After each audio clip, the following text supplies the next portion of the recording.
Hi, everyone. I'm Mac Gardner, certified financial planner, author, and founder of FinLitTech. Want to welcome you to season 3 of the eMoney podcast that makes sense. Now, we know season 3, we're covering financial education and the bigger picture of financial wellness. And when it comes to financial wellness, big factor is behavioral finance and how our clients emotionally deal with their money. Now, if you're a financial advisor or a certified financial planner, we know that we've worked with clients and we've helped them along their financial journey. But we also know that a lot of times their emotions and their behaviors when it comes to money drives a lot of that financial plan. And that could be either a positive or that could be a challenge. So today we're going to be talking about behavioral finance, and we're also going to be talking about financial therapy. And our two guests today are specialists in this area, and I'm very glad they could join us to really unpack this topic and help advisors and help a lot of folks out there when it comes to understanding behaviors, understanding behavioral finance, and understanding some of the resources that are available through financial therapy. Our first guest is Dr. Alex Melkumian. Alex is a licensed marriage and family therapist and founder of Financial Psychology Center in Los Angeles. As a practicing clinician for the past 15 years, Dr. Melkumian has worked with populations ranging from the chronically acute, dually diagnosed patients to highly motivated individuals committed to self-improvement. He's an author and public speaker who works to bring people harmony and ease in their lives, no matter what the issue. Alex, thank you for joining us. Thank you for having me on the show. Sure. Our second guest is Lindsay Bryan-Podvin. Now, Lindsay is a biracial financial therapist, speaker, and author of the book, The Financial Anxiety Solution. In her practice, Mind Money Balance, she uses shame-free financial therapy to help people get their minds and money in balance. Lindsay, thanks for joining us. Thanks, Mac. All right, folks, this is a hot topic. We know financial therapy, we know behavioral finance is an area that a lot of people are talking about, especially with COVID, and you have folks that are, just in a lot of challenging situations, a lot of challenging ways. Well, I'd like to start the conversation off with, you're a financial advisor. A lot of times, you're sitting down with folks, you're helping them with the plan, but as a financial advisor, we're not therapists really. So what's the best way in your minds to really go about addressing behavioral finance with clients? Alex, I'll start with you. Sure. Well, again, thank you so much for having me on the show. And this topic is actually very near and dear to me, of course, financial wellness. And I think, as a financial therapist, which is a discipline that combines clinical psychology and financial planning, I'm looking at the pain point or the access point to my client's relationship with money. And I think the question I usually ask myself when I'm working with clients, why is this client seeking help? And most often than not, the reason why they're seeking help is because of financial stress. And we all know that financial stress is one of the number one stressors for most Americans. It actually accounts for 63% of financial stress. And if we actually include the top three stressors, which include employment and divorce, we can actually probably account for about 80% of all stressors being related to money. So we look at the pain points of why our clients are seeking our help. Interesting. Pain point. It's a good way to start. Very, very similar parallels. Typically, when a client comes and sit with a financial planner or a financial advisor, I say people either run away from pain or run towards gain, right? Exactly. And so when you're running away from pain, you're looking for help. So Lindsay, what about you? Tell us a little bit about your thoughts when it comes to financial therapy and the financial planning scheme. Yeah, I think the two fields really dovetail well. And I'm shocked that it took us all this long to start talking to one another because, as Alex mentioned, money is a common stressor in the world of therapy. And as I know from talking to various financial planners, CPAs, people in the personal finance space, they often feel like they are their client's therapist, even though they aren't. So I'm really excited that we can kind of talk to one another and help each other out so that we can support our clients on both sides of their relationship with money. One trends toward a bit more logistical and logical in the certified financial planner field, and one trends toward the psychological and the emotional in the financial therapy field. And I think that we can each learn from the other profession while staying within our scope of service, right? I'm never going to sell insurance products. I'm not going to create a 5 or 10-year financial plan for my clients, but I can talk to them about what might be making it hard for them to budget or what's getting in the way of them talking to their partner about money. Simultaneously with CFPs, they're not going to say, tell me your deepest, darkest traumas, but it might be appropriate for them to say, what didn't work out with your last financial advisor? These are things that we can do to strengthen our current skill set and still stay within the scope of our unique disciplines. I like the answer there. I like the fact that you mentioned, we're wearing similar hats, but not the same hat, right? And finding that specialty is important. Now, we talked about the sort of newness of this space relative to many things. And because I did the introduction this time and spoke a little bit about you, tell us a little bit how you got into this space. Alex, if you could go first. Sure. So I was actually garden variety therapist in Los Angeles, which, as you know, per capita is probably just overwhelmingly, there's an overwhelming amount of therapists here in Los Angeles. And, my journey really coincided with the recession, the Great Recession of 2008, where my clients started bringing in the topics of financial stress on my proverbial couch.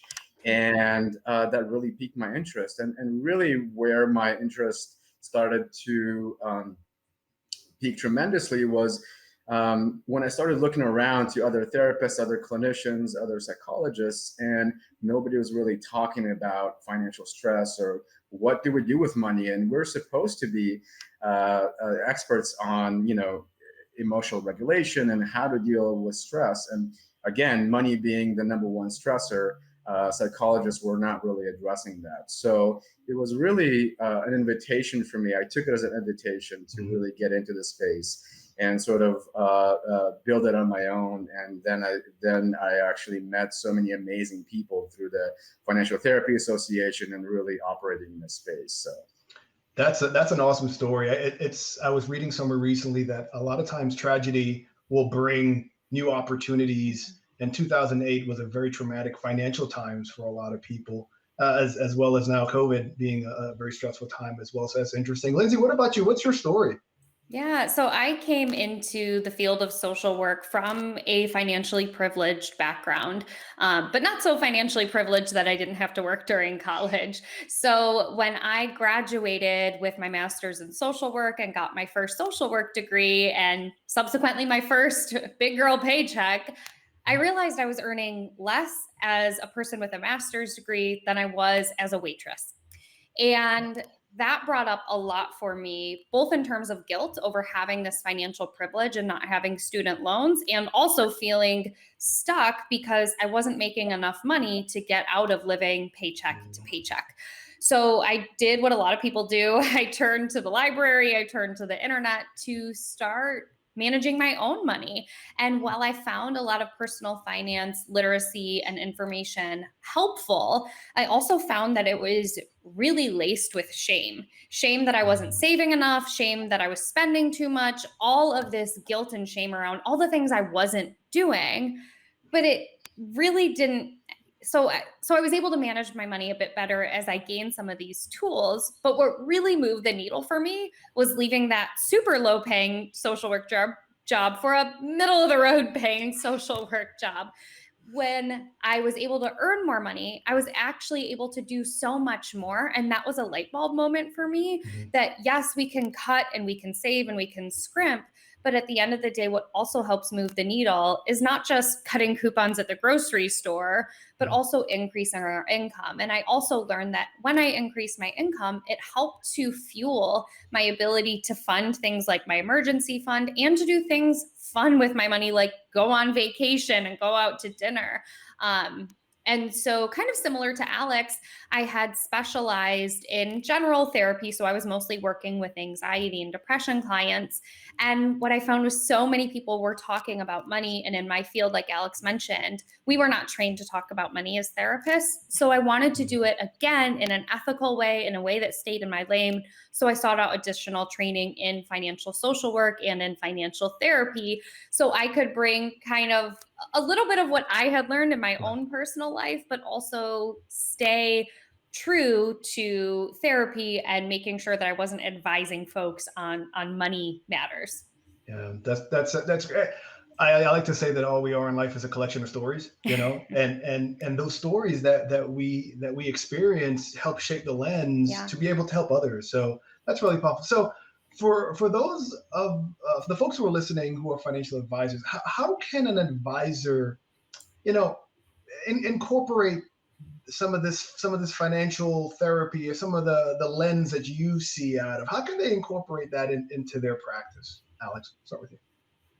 So I think, again, starting with the boundary between financial planning and psychology, I think we're immediately looking at behavior, right, and outcomes. And as a psychologist, we're trained to look at the behavior as sort of the top layer.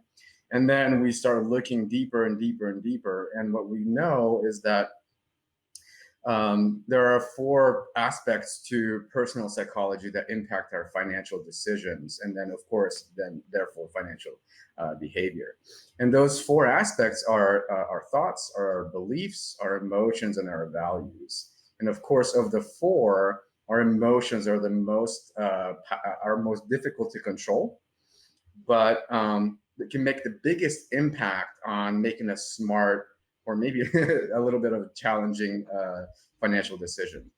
So I'm sure a lot of the folks who are listening on their podcast can relate to having met with a client and agreed to an itemized spending plan or a specific investment strategy, and it's all set, and the client feels like they have the knowledge to implement. And what we know is that their emotions of shame, like Lindsay was talking about, or deprivation or fear is a really common emotion around money. It becomes hard for them to execute. Mm-hmm. And maybe they can even stick to this, spending plan or investment strategy for even, 3 months or 6 months or a year. But at some point, our unconscious mind kind of taps in and goes, nope. Mm-hmm. And this is where we start to apply not only behavioral finance, but financial psychology as well. Interesting. Yeah, that's a very common story. The other hurdle sometimes we have too is just, implementing the suggestion, or maybe, when we talk about budgeting, that's one of the challenging spots as planners, is when you sit down with folks, like, tell me a little about your the way you manage your finances. And it's like, well, they kind of manage me, and you say, oh man. And so sometimes it's a lot of work, and you can give them the tools, but if the wiring inside, that connectivity with money, is based on so many other emotional triggers or things that happened in the past, it can be really challenging. Lindsay, what about you? What do you see? What suggestions can you give to the advisors out there when it talks to their practice and maybe utilizing some of these strategies from a behavioral finance perspective? Sure, Mac. So yes, financial advisors are not therapists, but it doesn't take being a therapist to practice some therapeutic skills. Mm-hmm. So some things that come to mind for me that are really applicable in the advising space is simply doing something called active listening or reflective listening, and also helping to really get your clients' feedback. So Mac, I love that example about, hey, here's an itemized budget that you can do, take it, run with it. It's going to be perfect for you, which is very much in the advisor space. You have a problem. I have an answer. I'll give you a solution. But what that omits is the client on the other side, whether it's an individual or a couple, just pausing for that extra second to say something like, hey, I worked out a budget. Why don't we go over it together and you tell me how it works for you? Will this fit into your lifestyle? What do you like about it? What don't you like about it? Just giving the client a little bit of autonomy to say, hey, Mac, I like about 80% of what you've done here. These 3 line items, though, I don't think are going to work for me. I think you're being a little generous at how little you think I'm going to go out to eat, right? So allowing the client to do some buy-in. And then in terms of this reflective listening or active listening, all it is asking your client a question and allowing them to answer. So if you come up with this beautifully detailed investment strategy and you slide it over the table for them, most people, when you slide it across and say, how does that look? They're going to go, great. They're not going to feel empowered enough to say, actually, Mac, I need you to break this down for me. Or actually, Mac, I don't know that this is a right fit for me. So sliding it across the table and saying, let's take a look at this together. And I want you to tell me how this feels for you. Do you think this is going to work for you? And again, that allows the client to say yes or no, or maybe, and it just gives them, again, that buy-in that it is a two-way relationship. I think so often in advisory spaces, we get frustrated when we are coaching a client through something or when we're advising a client through something and they didn't do it, right? You'll turn to your advisor friends, you'll be like, oh, this family is driving me nuts. I gave them the perfect plan. It was perfectly laid out. It was so easy. All they had to do was just do it. But they didn't give the person on the other side of the table an opportunity to say whether or not that plan fits into what Alex was talking about, their values, their beliefs, and their lifestyle. Yeah. I don't know what you're talking about. Advisors never talk to other advisors about challenging clients. Every client is a perfect client and does everything we say to do.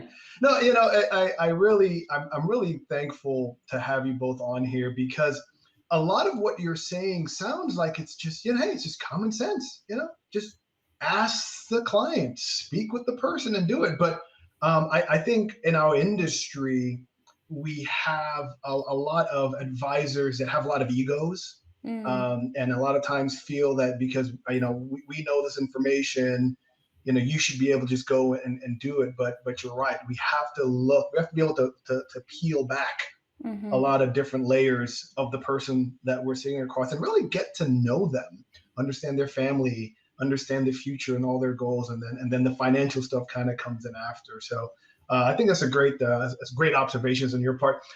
Lindsay, you talk about shame-free practice. Touch a little bit on that. What do you mean by that? Yeah, well, like I mentioned, my own experience of having money shame came from feeling like I was following all of these personal finance gurus' advice to a T and still feeling like I wasn't getting ahead. And so I started to judge myself for maybe I'm not as smart as they think I am. Maybe I actually can't implement it. Maybe I'm just doomed to be bad with money because I was getting all of this messaging about what I was doing wrong.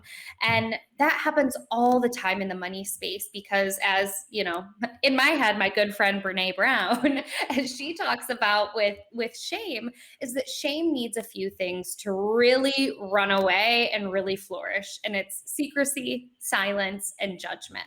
And when it comes to money, we live in a culture where we don't talk about money. It's totally secret. We keep it silent from one another. We even keep it silent from ourselves, and we judge ourselves and we judge others, right? It's the final frontier of one of the biggest taboos in our culture.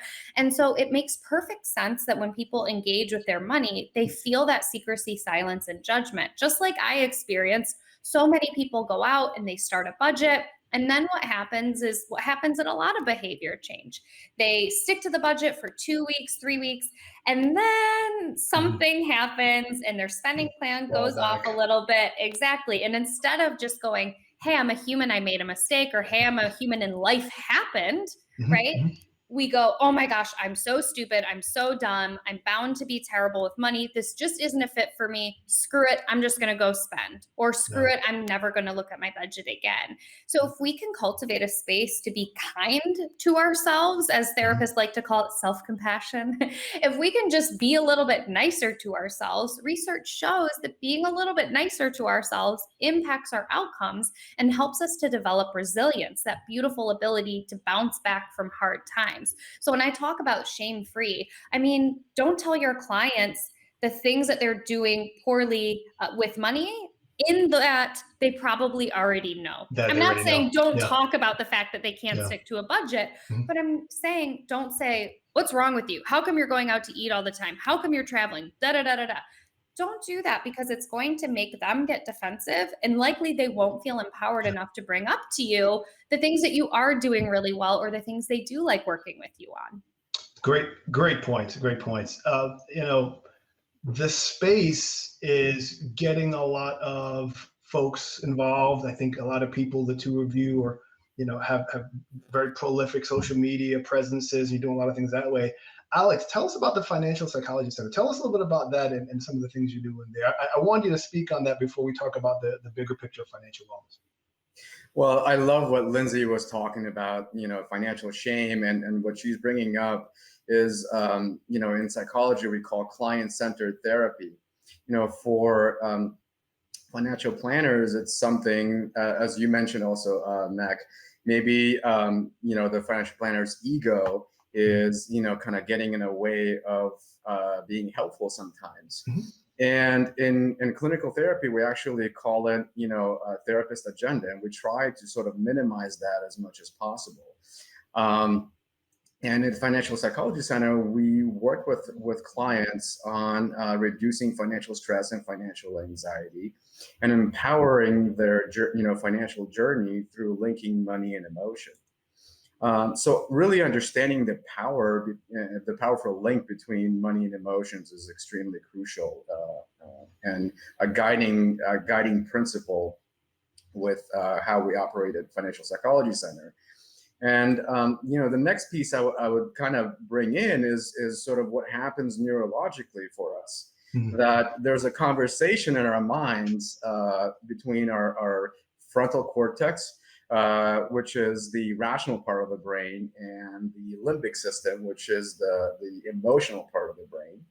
And the way we make our decisions is sort of, with both parts of the brain, but ultimately the rational part of the brain makes the ultimate choice.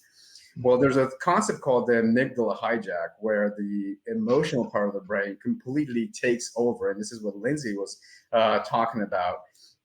When we feel ashamed, or we judge ourselves for the maybe not so smart financial decision that we just made, and all of a sudden we get emotional about that particular decision, and instead of feeling fulfilled or happy or just content, it goes all the way down to that really negative emotion of shame, guilt, and fear of it happening again. So being able to really kind of being able to budget our emotions is actually a concept that we use in Financial Psychology Center. And budgeting your emotions means that you give the power and control back to your client. Just like money, we can choose when and where and how to spend our emotions. Mm. So that's another guiding principle with Financial Psychology Center. I'm taking notes here. That's good. I like that. I'm taking the notes of the shame and the various aspects of our emotional bank. That's great information. All right. One of the questions that many advisors may have, depending on the size of the relationship, and is, does behavioral finance impact all ends of the wealth spectrum? Alex, can you share some insights and thoughts on that? Sure. Actually, it reminds me of a quote that goes something like, wealthy families have the same financial concerns, just with bigger impacts and consequences. So I think looking at it from a family approach and a relational approach, I think that there are bigger consequences, as I mentioned, in regards to implementing financial strategies, and with the increase in wealth, there's also a bigger financial stress component to it that needs to be addressed in that case. So, let's talk about all these things as it pertains to financial wellness. When we're hearing the term financial wellness being bandied around in certain areas, certain circles. When we say financial wellness, what does that mean to you as a behavioral psychologist, financial therapist, and kind of talk a little bit about that as maybe how we can all work together if you're a financial advisor, to really get us there. Yeah. So when thinking about financial wellness, I incorporate financial wellness into the rest of our relationship with self-care. Self-care is also this buzz term that has been floating around for the past few years, and it's exactly what it sounds like. It's how can we take care of ourselves? And for so long, we've equated it with bubble baths and, whatever else we're doing. But we forget that we live in a society where we need money to practice self-care. And I know I'll get pushback and people be like, Lindsay, well, you can go for a walk and that's free. And, you can do all these things for free. And yes, there is some of that. But at the same time, to pretend that money is divorced from the way in which we care about ourselves is short-sighted. And that's why I think financial advisors have such this beautiful role that they can play within their clients' lives, because we know that there is a relationship between how much money we have and earn and how we are doing psychologically. So this idea that money doesn't buy happiness is actually false. There's a study, it's probably about 10 years old. Alex is nodding his head. I see a lot of nodding like, I read that one. Yeah, he's like, I know where she's going. That showed that actually people do report increased happiness levels as they earn more money. Again, the study's about a decade old, but it was right around 75K. So adjusted for inflation, we're talking about 90K a year in order to increase your happiness. And the hypothesis there is that 90K can support a person's life and give them a cushion, because you can meditate all you want, you can go on long walks, you can get lots of sleep. But if you're not earning enough money to pay your rent or your mortgage or send your kid to summer camp, that's a stressful life. So I think that when we can just be realistic that yes, more money up to a point actually does increase our happiness, we can stop playing this game that money and happiness are somehow separate from one another. Now, that doesn't mean that to be happy, you'll need to earn 300K. The study showed that things kind of plateaued after that 75K, or again, adjusted for inflation, around 90K. But we can just be honest and say, look, the way that we earn and spend and save and invest actually does impact our overall well-being. So that would be my answer to how does financial wellness fit into advisors' roles and how does it fit into our overall wellness? Yeah, I remember reading that same report, that white paper on that threshold. And I think if advisors listen more and understand some of these thresholds, and don't play the game about, no, you don't need a lot of money to make you happy. No, money can provide a lot of things in life, and those options. I like to joke around and say, money doesn't make you happy. Money gives you options, right? And those options that you have can bring a level of comfort, a level of security of what it is that you can do with your money. So Alex, what are your thoughts when it comes to this idea of financial wellness in the financial advisory space? Well, this conversation reminds me of one of my favorite quotes about money. It's by a motivational speaker named Zig Ziglar. I don't know if you know who he is. Oh, yeah. He said, money is not everything, but it ranks right up there with oxygen. It's quite important. Yeah. And now that we've established that, I think what we think and how we think and our mindset about money is extremely important. And as Lindsay alluded to, the money taboo, so many of us know more about our friends' sex lives than we know about their financial standing and financial well-being. And so I completely agree. Of course, that study, I know it hard, backwards and forwards. And when I read it, actually, I said, wow, 75,000 here in Los Angeles, that would not actually stretch that much. But Yeah. I get it. And so, from a financial psychology standpoint, we look at our thoughts and emotions. And what we know is that our thoughts and emotions can occupy as much mental space as we allow them to. And hence, containing our emotions and doing it and by implementing practical strategies can help us actually get to a point where we know what is enough. And that concept, I think, is something that's missing quite a bit for a lot of people that we see at Financial Psychology Center that are completely overwhelmed with financial anxiety, financial stress, and they don't know how to create a spending plan. And Lindsay was also talking about some of the same strategies.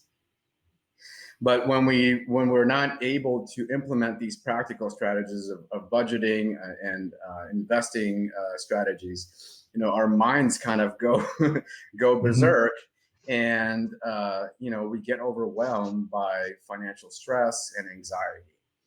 And the client is less likely to experience financial stress when they're able to say that I have enough. So to me, financial wellness is when our financial actions and decisions are congruent or aligned with our thoughts, emotions, and values. Yeah, that's a great. I like simple formulas. That's a good formula and a good note to write down. All right, as you know, eMoney is a tech company, and we help folks when it comes to financial planning and providing solutions to make people's lives easier, make advisors' lives easier, and bring structure. All right. So, how do you think technology is helping either your space or even the advisory space when it comes to achieving financial wellness from the behavioral finance perspective? Lindsay, what are your thoughts there? I love the use of technology to help with financial decision making and financial wellness. Like all tech, there are some good things about tech, and there are some maybe not so great things about tech. But I think when we use it to our advantage, as we've been having this conversation, what's come up for me is just how complex the human mind is. So if we can automate things, if we can systematize things and have the robots do it for us, I am all about it. I love working with my clients to help them do things like automate their savings or automate their investments, right? Because as humans, if we see an extra $200 sitting in our checking account at the end of the month, we might be like, cool, I'm treating myself to dinner. Whereas if we have something set up automatically where we can automatically take that $200 and put it into an emergency fund or put it into a Roth IRA or something like that, that is going to pay dividends down the road, either in peace of mind or in actual money, right? So I love automating things like that. And the human mind also loves games. So if we can gamify things where it looks like we're winning badges or points from saving money or investing money or working towards our goals, that's a win. So I'm all about using technology in a smart way, in alignment with your values and in alignment with your goals. Yeah, we're working on a couple things here at eMoney to help folks do that. So I'm glad you like those types of tools. I'm glad that they can help sort of declutter the mind. Yeah, I'm a big fan of automation too, and things that can just kind of do on their own that can help you without you knowing it. And so all of a sudden, 2-3 months, 2-3 years down the road, you're looking and saying, "Oh wow, I've got money. I have these things." Alex, what are your thoughts on technology and how that affects everything? I think there, several points come to mind. One, technology gives us access to implementation of financial psychology. Mm-hmm. And it gives us access to information. It gives access to knowledge, which is extremely powerful. So of course there's YouTube and TikTok. Financial advisors are self-proclaimed advisors, and I'm not going to go down that particular rabbit hole, but there are apps like Status Money, for instance, which compare your spending with your peers.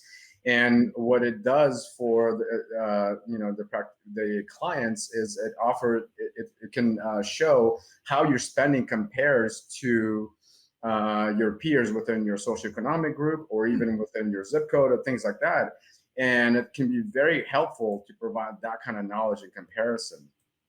Of course, investment apps give an opportunity to a much broader range of people as compared to before, where you needed a broker and 25K minimum in your account. That's no longer, the case. And as this is something again that Lindsay just brought up, is helping to implement strategies like automation. And the way we look at it at a financial psychology center, there's it's a strategy to protect yourself from yourself, right? So for those of our clients who know that they're gonna spend instantly as soon as they get that paycheck, you automate your savings, you automate some of your investment, you automate by paying yourself first. And these are all strategies that can be implemented through the use of technology. But the last point I would just make is that we also have a saying that no budgeting app is foolproof against the behavior patterns that are created by our unconscious mind, which means that, Lindsay just talked about this, the human mind is extremely complex, and we can kind of rationalize using robo-advisors or some other source of technology to sort of avoid some things that we should be doing with the money or maybe shouldn't be. So we still need to be conscious and aware of what our behaviors are. It's so funny. My first book, Motivate Your Money, the quote that I have on there, I don't know if folks can see it or not, but it says, your emotions should be colorful, your finances should be black and white. Right? Because it's so true. Our emotions are very colorful, and we have to understand that the person that we're sitting in front of is a collection of experiences and goods and bads and all these different things. And we have to understand that. But we also have to have this sort of line that says, okay, assets, liabilities, income, expenses, those things are going to be relatively finite. So we have to sort of build that bridge. And I think as advisors, we have a great opportunity to work with specialists just like you to learn the best of some of these financial, what's the word I'm looking for? Soft skills? Soft skills, or little things, little mnemonics, or little tricks of the trade, from the behavioral side, from the folks that stay on your lane on a regular basis, that we can cross-pollinate, we can share a lot of things, because a lot of times these people are sitting down with a certified financial advisor or some sort of advisor, certified financial planner advisor, and they become a very integral part of their lives. They share a lot of their financial stories and a lot of these intimate parts of their lives. And it's good to be able to recognize that there are behavioral drivers that need to be addressed differently than the financial aspects of it. So that's why I was really, when I saw this in the schedule of topics, I was like, oh, this is going to be a good one. We're going to talk about all kinds of good stuff here. All right, so we're coming up at the end of our time. We're going to the speed round now, the closing questions. I'm going to ask both of you the same question. All right, they're going to be 3 questions. And Lindsay, we're going to start with you first. What's one thing you wish you knew about money sooner? That it is neutral. That it isn't good or bad. It's not a reflection of who I am or my self-worth. It's a tool. It's neutral. All right. Alex, how about you? What's the one thing you wish you knew about money sooner? That if I was focusing on the financial part of financial stress, I'm missing the point. That using the power of emotions, I can motivate and accomplish my financial goals, and emotions are extremely powerful. Good. All right. Question 2. What's one hope you have for the financial services / fintech industry? Lindsay? Yeah, my hope is that it continues to grow in inclusivity and accessibility. I think the fintech industry specifically has a great path for accessibility, not just in terms of, race and gender, but also in terms of people's abilities. So I hope that we keep moving in the direction of inclusivity and accessibility. Alex, same to you. One hope you have for the financial services / fintech industry? I'd hope that to focus on products that the individual and personal, on the individual and also on personal finance, and that it can be sort of balanced out with scalability and the focus on macroeconomic trends. So, All right, great. All right, last one. Lindsay, fill in the blank. Financial wellness is? Financial wellness is a necessary part of our overall well-being. All right, very nice. Alex, financial wellness is? financial wellness is having and being enough. Ooh, I like that. It's powerful. All right, folks, I would like to thank my two guests, Dr. Alex McCumian and Lindsay Bryan-Podvin, for joining us today to talk about a very important topic, behavioral finance and financial therapy. The financial life journey is a long one, and it's good to know that there are awesome specialists and awesome folks like yourselves to be able to share this insight that you have and really, really serve your clients and serve those around you who need the help. So thank you all so much for joining us. The journey continues.